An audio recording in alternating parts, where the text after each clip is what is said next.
마태복음 12장 31절을 봅니다. 31절. 그러므로 내가 너희에게 이르노니 사람의 모든 죄와 회방은 사하심을 얻되 성령을 회방하는 자는 그것은 사하심을 얻지 못하고 또 누구든지 말로 인자를 거역하면 사하심을 얻되 누구든지 말로 성령을 거역하면 이 세상과 오는 세상에도 사하심을 얻지 못하리라. 이 참 얼른 이해하기 어려운 말씀입니다. 성령을 회방하고 거역하는 죄는 사하심을 받지 못한다. 예수님은 하나님의 사랑에 화신오신 분입니다. 예? 그런데 그분이 사함받지 못하는 죄에 대해서 말씀하신 것은 놀라운 일이 아닙니까? 예? 사함받지 못한다는 것은 멸망하는 거예요. 예. 예. 이것은 아주 놀라운 말씀이고 아주 큰 경고의 말씀입니다. 구약시대는 성부 하나님 시대, 율법 시대입니다. 33년 성자 예수님 시대, 예수님이 가신 이후에 신약 시대는 은혜 시대, 성령이 역사하시는 시대입니다. 자, 이 시대적인 구분을 조금 생각해야만 이 말씀이 이해가 됩니다. 응? 율법 시대는 율법을 범한 죄, 예? 그리고 예수님 시대는 예수님을 대적하고 예수님을 거역하고 예수님을 욕하고, 예? 핍박하고 예수님을, 예? 대적한 죄. 그런데 그 모든 죄는 예수님의 죽으심과 피 흘리심으로 다 사해 주셨습니다. 율법을 범한 죄도 사람이 나를, 예? 모든 죄와 회방은 사하심을 얻되 성령을 회방하는 것은 사하심을 얻지 못하고 누구든지 말로 인자를 거역하면 사하심을, 말로 인자를 예수님을 거역해도 사하심 받는다. 예? 이게 무슨 말씀일까요? 사실상 예수님 시대에 예수님을 이해한, 예? 사람은 별로 없었습니다. 예? 인자 대신 예수님을 온전히 이해한 사람은 별로 없었기 때문에 많은 사람들이 말로 주님을, 인자 대신 주님을 거역했습니다. 거역한 일은 허다했습니다. 예, 그런데 예수님, 예? 십자가에 죽으실 때도 자기를 십자가에 못 박고 욕하는 사람들을 위해서 예수님이 그들의 죄를 사해달라고 기도하셨잖아요. 용서해 주기를 기도했잖아요. 그 기도는 응답이 되었습니다. 말로 인자를 거역해도 사함을 받는다. 어떻게? 예수님이 십자가에 피를 흘려서 자기를 거역한 죄까지 다 사했습니다. 그래서 사도행전 22장에, 사도행전 2장에 보면은 오순절에 예수님을 배반하고 예수님을 십자가 못 박아 죽은 유대인들 수천 명이 회개하고 구원을 받았습니다. 그렇잖아요. 너희들이 죽인 예수를 하나님이 살리시고 그리스도와 주가 되겠다. 그러니까 가슴을 치면서 그러면 어찌할꼬? 그걸 회개해라. 그걸 제사함 받으라. 그날 3,000명이 회개했습니다. 그러나 그리스도께서 이루신 일, 그 일을 성령의 능력으로 이제 전합니다. 확실히 증거되는데 그 성령의 역사를 의도적으로 받아들이지 않고 그걸 완강하게 부인하고 그걸 대적하는 것은 이제 성령을 회방하는 죄입니다. 그 죄는 사함을 받지 못한단 말이에요. 예? 율법 시대에 율법을 범한 죄, 예수님 시대에 예수님을 거역한 죄, 그 죄까지 십자가에 다 쌓였습니다. 그러나 예수님이 가신 후에 성령이 오셨습니다. 성령이 오시면 그가 나를 증거하실 것이요 너희도 나와 함께 있음으로 증거하느니라. 성령님은 그리스도께서 완성하신 그 하나님의 은혜를 증거하고 그리고 주님을 믿는 자들도 성령과 함께 증거합니다. 그 성령의 증거를 받지 않는 사람, 성령의 그 증거를 거역하고 대적하는 자들, 그 죄는 성령을 거역하는 죄예요. 성령을 회방하는 죄입니다. 사람이 지을 수 있는 모든 죄는 예수 그리스도의 십자가의 은혜로 말미암아 사하심 받을 수 있지만은 그리스도께서 이루신 그 은혜를 증가하는 성령의 역사를 거역하는 그 죄는 사함을 받지 못한단 말이에요. 그 성령을 회방하는 죄입니다. 성령을 거역하는 죄입니다. 히브리서 10장을 보겠습니다.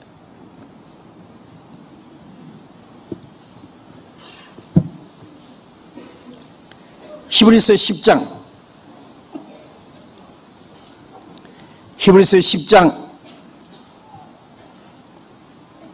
28절부터 읽겠습니다. 28절 29절 읽겠습니다. 모세의 법을 폐한 자도 두세 정인을 위하여 불쌍히 여김을 받지 못하고 죽었거든 하물며 하나님의 아들을 밟고 자기를 거룩하게 한 언약의 피를 부정함스럽게 여기고 은혜의 성령을 욕되게 하는 자의 당연히 받을 형벌이 얼마나 더 중하겠느냐 너희는 생각하라. 모세의 법 율법을 폐한 자 범한 자는 두세 정인에 하여 불쌍히 받지 못하고 죽었거든.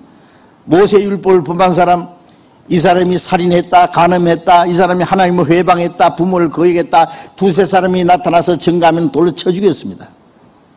그런데 이제 그 죄가 아니죠. 율법을 범한 그 모든 죄는 예수님이 십자가에 다 사했습니다.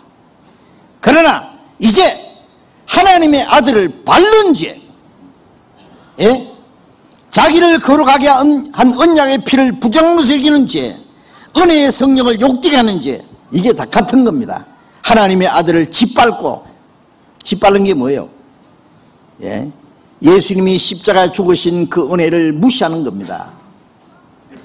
주님의 피는 자기를 거룩하게 했는데 그걸 부정하게 하는 것은 주님의 피가 나를 어떻게 깨끗하게 하노? 믿지 않는 죄입니다.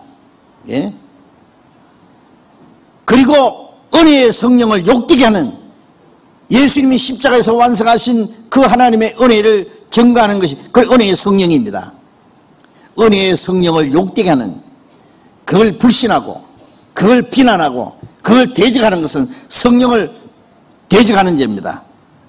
성령을 욕되게 하는 자의 당연히 받을 형벌은 얼마나 더 중하겠느냐. 율법을 범한 자는 돌에 맞아 죽었는데 이제 자기를 거룩하게 한 언약의 피를 부정하면서 이고 은혜의 성령을 욕되게 하는 그 죄는 얼마나 더 중하느냐. 지옥입니다. 지옥. 이 말씀은 구원받지 않는 사람에게 한 말입니다. 구원 안 받은 사람에게. 구원받은 사람이 하나님의 아들을 짓밟고 예수님의 피를 부정하는 것이고 은혜의 성령을 욕되게 하는 죄를 지을 수 있습니까? 이거는 도덕적인 죄가 아니에요. 이거는 하나님을 향한 신앙적인 죄를 말합니다. 믿지 않는 죄, 이 복음을 대적하는 죄, 회방하는 죄, 성령의 역사를 거역하는 죄입니다. 그 죄는 사하심을 받지 못한다. 회개하지 않는 죄입니다. 개인적으로는 예수님의 피를 끝까지 받지 않는 죄, 회개하지 않는 죄. 로마서 2장을 봅시다.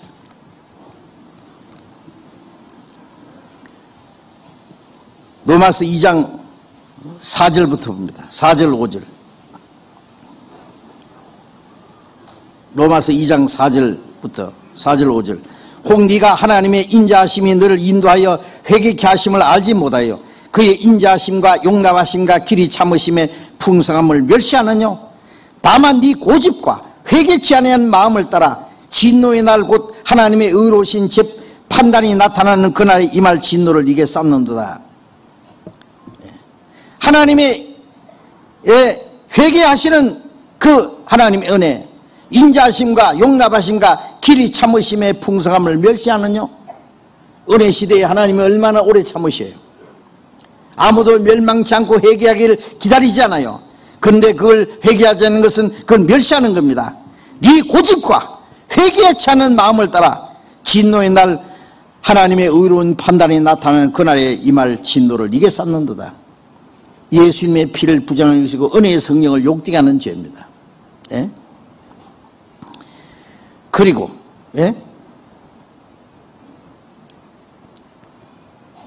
성령이 오시면 그가 나를 증거하실 것이요. 성령이 증거하십니다.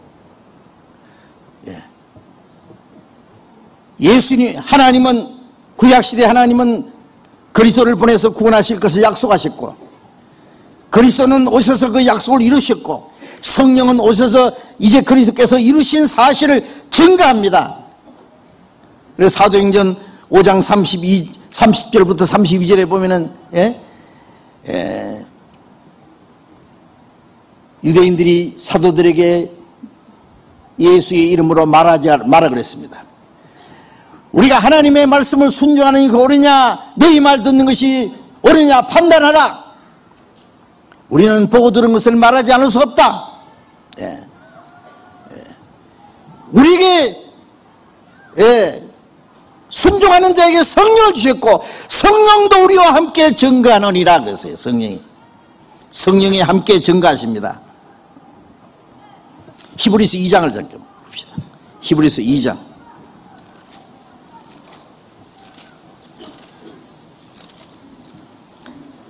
히브리서 2장 3절 4절 봅니다. 우리가 이같이 큰 구원을 등한히 이기면 어찌 피하리요. 이 구원은 처음에 주로 말씀하신 바요 들은 자들이 우리에게 확증한 바니 하나님도 표적들과 기사들과 여러 가지 능력과 및 자기 뜻을 따라 성령에 나눠주신 것으로서 저희와 함께 증거하셨느니라. 이같이 큰 구원을 등한히 이기면 어찌 하나님의 심판을 피하겠느냐. 이 구원은 처음에 주님 말씀하신 거고, 들은 자들이, 주님께 배운 자들, 들은 자들이 확정한 바고, 또 하나님도 표적들과 기사들과 여러 가지 능력과 및 자기의 뜻을 따라 성령에 나눠주신 것으로 저희와 함께 증거하셨느니라. 성령도 함께 증거하셨느니라. 그런데 이 하나님의 은혜를 받아들이지 않는 것은 결과적으로 성령을 대적하는 죄입니다. 성령을 거역하는 죄입니다. 그리고 하나님의 은혜의 복음을 증거하는 주님의 일꾼들을 비방하고 핍박하고 대적하는 것은 성령을 대적하고 성령을 회방하는 죄입니다. 우리가 복음을 전할 때 많은 사람들이 우리를 대적합니다. 우리를 비난합니다. 우리를 이 복음의 역사를 회방합니다. 그게 우리를 대적하는 것이 아니라 우리와 함께 역사하시는 성령을 대적하는 죄입니다. 왜 그 죄는 사함받지 못하느냐? 성령을 거역하는 죄, 성령을 회방하는 죄에 이르렀을 때 그들은 회개하기가 불가능합니다. 거의 불가능합니다. 우리 복음을 대적하는 사람들이 그래서 당신들이 하나님의 은혜의 복음을 대적하고 이 복음 전하는 사람을 회방하고 거역하면은 당신들이 얼마나 큰 벌 받을 줄 아느냐. 그러면 뭐라고 하냐면 우리는 벌 받아도 좋으니 걱정하지 마라 그래요. 아주 담대합니다. 그들은 회개하기가 어렵습니다. 예수님께서 말씀하시기를 그 죄는 앞으로 오는 세대에도 주님이 재림하실 때도 마지막 영원히 그들이 사함받지 못하리라고 아주 선언했습니다. 얼마나 무서운 죄인데요. 이 하나님의 은혜의 성령을, 성령이 하시는 역사를 주님이 완성하신 복음을 불신하고 그걸 대적하고 비난하고 회방하는 그 죄가 얼마나 큰지를 알지 못하기 때문에 담대히 죄를 짓습니다.